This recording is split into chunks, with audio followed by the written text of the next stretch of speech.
వాళ్ళ చల్లారిన గంటల తర్వాత కూడా చిక్కబడినటువంటి సేమియా పాయసం రెసిపీ చెప్తున్నాను. ముందుగా ఒక టేబుల్ స్పూన్ నెయ్యి కరిగించండి.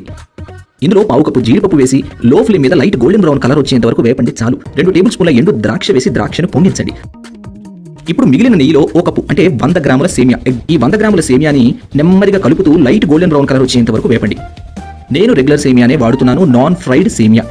వెంటనే 1/2 లీటర్ పాలు పోసుకోండి. నేను ప్యాకెట్ పాలే వాడుతున్నాను. ఇంకా 1/2 లీటర్ నీళ్లు పోసి మీడియం ఫ్లేమ్ మీద పాలని పొంగించండి. నాకు 8 నుంచి 10 నిమిషాలకి మీడియం ఫ్లేమ్ మీద పాలు పొంగాయి. సేమియా పాయసానికి పాలని ఎగరపెట్టాల్సిన అవసరం లేదండి. సేమియా పాలని పీల్చి సేమియాలోని పిండి పదార్థంతో పాయసం చిక్కబడుతుంది.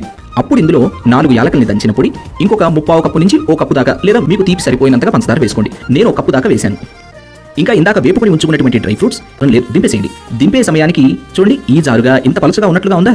2 గంటల తర్వాత చూపిస్తాను చూడండి. పర్ఫెక్ట్ చిక్కదనం ఎలా వచ్చిందో. నేను చేసిన ఈ పాయసం కనీసం 8 నుంచి 10 మందికి సులభంగా సరిపోతుంది పెద్ద పెద్ద కప్పులతో.